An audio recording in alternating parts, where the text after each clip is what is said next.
What's up everybody, once again my name is Matt and welcome back to Let's Play The Legend of Zelda: A Link to the Past. In the last episode we finished up the Tower of Hera, got ourselves the Moon Pearl, and the final pendant. With all that in hand, it's time for us to track down the Master Sword. That's right, the Blade of Evil's Bane. We can pull it from its pedestal inside the Lost Woods and claim it as our own, but we need to find it first because as of right now, all we know is that it's somewhere inside the Lost Woods. We have no idea where exactly it is, so I guess we will be exploring the Lost Woods just a little bit in this episode, trying to track down the Master Sword. Now, we have seen a little bit of the woods already, but, not exactly all of it. So let's head up here, and oh my gosh, guys, check it out! It's the Master Sword! It was right here the whole time! Oh my gosh, well, what do you say we pick it up? This is it! The Master Sword! No, this can't be it. Too bad. Yeah, so there's a bunch of these, like, fake Master Swords put around the woods for whatever reason. Not really sure why or who put them there, but I guess they just wanted to, like, trick little kids into thinking they found the Master Sword, when in reality, they just found, like, a piece of junk. And that was totally me when I was a kid. Like, when I was first playing through this game, keep in mind I was, like, 6 or something, I actually thought one of those fake blades was the Master Sword. And I was so upset, like, when I finally picked it up and found out that, it was a phony. Like, I was so sad. But, yeah, the real Master Sword is actually in this area, so if you find all the nice little peaceful animals, you know you're in the right area. And there is a little bit of inscription right over here, so what do you say we check it out? Of course, it's written in the ancient language of the Hylias, so real quick, let's grab the Book of Medora, that way we can translate and see what it says. The heroes triumph on Cataclysm's eve. Win 3 symbols of virtue. The Master Sword he will then retrieve, keeping the knight's line true. Well, that was just poetry, so with that, what do you say we claim the blade as our own?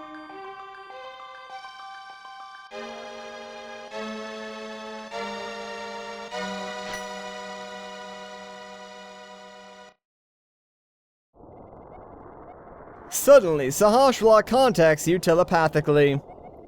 Link, it's extraordinary that you won the Master Sword that makes evil retreat.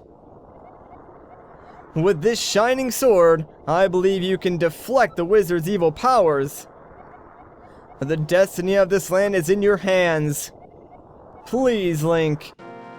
Alright, don't you worry, Sahasrahla. I got this, so now, let's go and defeat the wizard once and for all, guys. Link, help! The soldiers are coming to the sanctuary! Ah! Oh no! That sounded like Princess Zelda. Well, that's clearly not good. Also, by the way, guys, when we have full HP, our Master Sword now can fire beams of energy, and, they don't do a whole lot of damage. I believe they do the same amount of damage as, like, your normal sword, but, the Master Sword still actually does do more damage when it makes full contact with somebody, but still, the lasers are really helpful. Like, you'll see me probably try to stay at full HP as much as I possibly can just to abuse the powers of our lasers, since being able to take enemies out from a distance is really amazing in this game. Anyways, we do need to make our way over to the sanctuary as fast as we possibly can, since Zelda is in dire need of our help, and we can't let the soldiers kidnap her because she is the final defense of the Wise Men's Seal, and if that breaks, well, it's not going to be good for us, and that is not where I wanted to go. I guess I, like, oddly changed direction at, like, the last second possible. That was kind of weird. Anyways, I'm coming, Zelda! Oh, no! The old man! What's happened here? Is he still alive? Link, you're a second too late. I have failed. Zelda, the soldiers have abducted her. They have taken her to the castle. You must find her before the wizard works his magic. Please, you are our only hope. Oh no! And he's fading away! That's awful! So I guess the old man of the sanctuary has now passed away, and it's up to us. We gotta make our way over to the castle ASAP and see if we can't save Zelda. It might be too late though, guys. Hopefully it's not.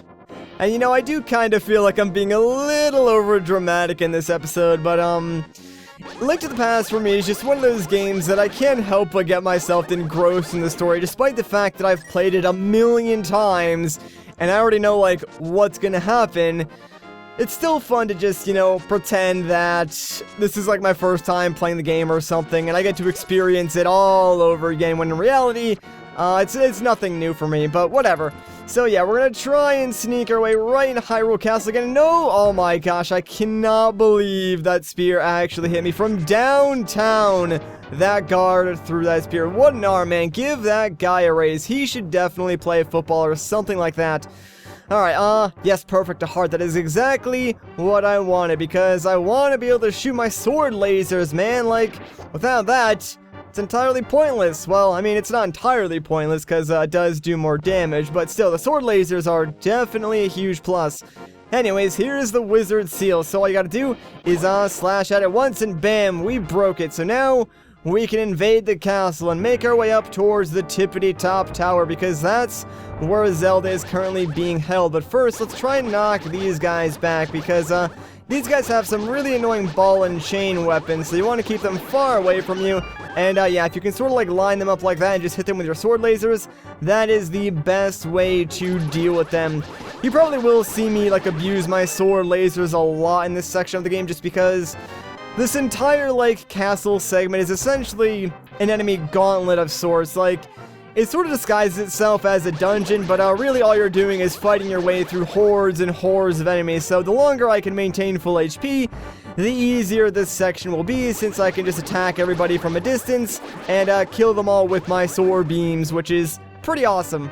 And it's kind of funny too, because this is exactly what I would do when I would play the game as a kid, like just abuse the fact that I have these sword lasers and play super safe. So it's kind of funny because, you know, I can look back and see all the things that I do better now that I'm a lot older when it comes to playing games, but I guess when it comes to A Link to the Past, I sort of fall into the old habits that started, I don't know, maybe 16 or so years ago when I first played this game, so yeah, it's kind of interesting to see.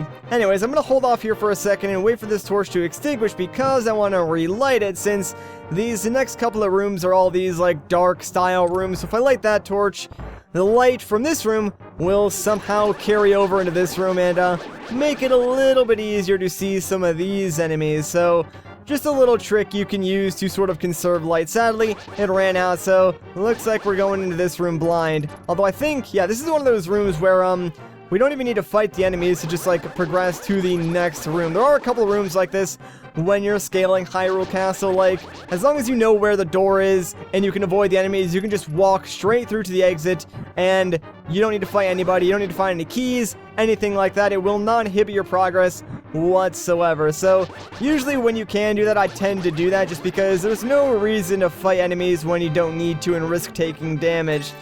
Alright, let's keep going, and hopefully we'll be out of these dark rooms very, very soon. I think there's only maybe 1 or 2 left, if I'm not mistaken. Sadly, yeah, in this room, you do need to fight these guys, and holy crap, man, get off me. Alright, so I'm just gonna carefully approach this guy, and slash at him in between his arrow pulls. That way we can, you know, block his arrows with our shield. And I think that should be it for the dark rooms, if I'm not mistaken. Yeah, so we are good to go now. Everything else should be in the light.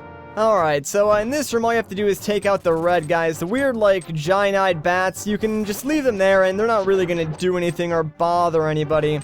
So the weird thing is, yeah, you can block their spears with your shield, but they can also block your arrows with their spears. So, if they sort of meet in midair, like, the arrow and spear will just sort of cancel each other out. So, if you want to, like, use arrows, make sure you time it, like, after they throw a spear. That way, you know, you can actually hit them and deal damage without sort of putting yourself at risk. Alright, so, in this room, we can cheese this first guy just by standing in this corner, because if he walks over here, his spear will not be able to hit us, but, we can hit him with our sword slashes and just get rid of him just like that. And I want that heart. No! Oh, man. I guess that guy kind of cheesed us back, considering his spear, you know, extends past, like, the little tiny box that he was trapped in. But there we go. We got the key. And alright, I'm missing half a heart, game. Like, come on, be nice to me, and just give me the 1 heart that I need to be back at full HP. That would be amazing if you could do that. There we go. See, that's exactly what I wanted. Hopefully now we can maintain that for the rest of this area. There's a couple more rooms that we need to sneak through, though, and oh, this is not good. No, I missed the staircase. Come on, Link, get up there, please. Oh my gosh. I lost 2 full hearts because of that crap. I blame my really crappy D-pad, but what are you gonna do, man? What are you gonna do? It's not like having the sword lasers would have really helped us out in the boss fight for this area anyway, so being at full HP doesn't really matter all that much. And alright, can you stop like moving back and forth, please? It's really, really obnoxious. Alright, you know what? Fine, I'll just like knock you off. That'll work too. See you later, buddy. Okay, and I think with that, we're pretty much at the end. Now it's time to take on the wizard, and there's that ominous music that we know all too well. Aha, Link! I've been waiting for you. I was hoping I could make Zelda vanish in front of your eyes. Behold, the last moment of Princess Zelda. Oh no, and I guess I'm just gonna stand here and do nothing this entire time while it's happening right before me. I'm such a good hero. Ho ho ho! With this, the seal of the 7 wise men is at last broken. It is now only a matter of time before evil power covers this land. After all, the legendary hero cannot defeat us, the tribe of evil, when we are armed with the power of gold. Ho ho ho! Now I must go! Okay, see you later, man, and yeah, you weren't really sneaky about that. Like, I saw you go behind these curtains, so sure enough, there's a secret passageway back here, so let's follow suit. Oh, so, you mean to say you would like to be totally destroyed? Well, I can make your wish come true! Alright, so this is our battle with Agahnim. He's actually fairly easy. What you want to do is not stand that close to him, but get close enough that way you're like within sword's reach, because he's gonna charge up like a magic ball and toss it at you. So what you want to do is use your sword to reflect it back at him. And if you stand like super close to him, you can like immediately reflect it back at him at no risk to yourself whatsoever, because you'll be able to defend against it. Occasionally he does like shoot a different magic ball that splits up like that. And as long as you're close enough to it, you can reflect it, and your shield will also like bounce off the tiny pellets because, you know, it's upgraded. He can also do that lightning attack when he goes into the upper middle section of the room, and whenever he goes up there, make sure you just like try and run between the 2 corners and get out of the way, because that lightning attack does 3 whole hearts of damage, so it is pretty devastating. But really, that's the only thing that you need to worry about, because everything else is easily avoidable or can be like thrown right back at him. So maybe a couple more hits and we should be done with this fight. Not really too sure, haven't been keeping track. Oh, there we go. Grah, well met, like the true hero that you are. But I am not ready to admit defeat yet. I will draw you into the dark world. No, you can't do that. Come on, man. That's cheating. Just accept defeat like any normal wizard would. Well, this kinda stinks. Link, it is I, Sahasrahla. I am communicating to you across the void through telepathy. The place where you now stand was the Golden Land, but evil power turned it into the dark world. The wizard has broken the wise man's seal and opened a gate to link the worlds at Hyrule Castle. In order to save this half of the world, the light world, you must win back the golden power. You must also rescue the 7 maidens who Agahnim sent to the dark world. As members of the bloodline of the 7 wise men, they have power that will surely help you. The maidens are locked in hidden dungeons full of evil creatures and dangerous traps. The Palace of Darkness should be your first goal in this world. Link, I can rely on only you. Please make this old man's wishes come true. I beg you. Alright, Sahasrahla, don't you worry, I'm on it. So yes, here we are in the Dark World, and now the game is truly beginning. There's a whole lot that we need to do, but you know what? We're gonna start in the next episode. So if you guys enjoyed this part, a like rating would be greatly appreciated. If you want to see more, consider subscribing. But once again, guys, my name is Matt. Thank you so much for watching, and I'll catch you in the next one.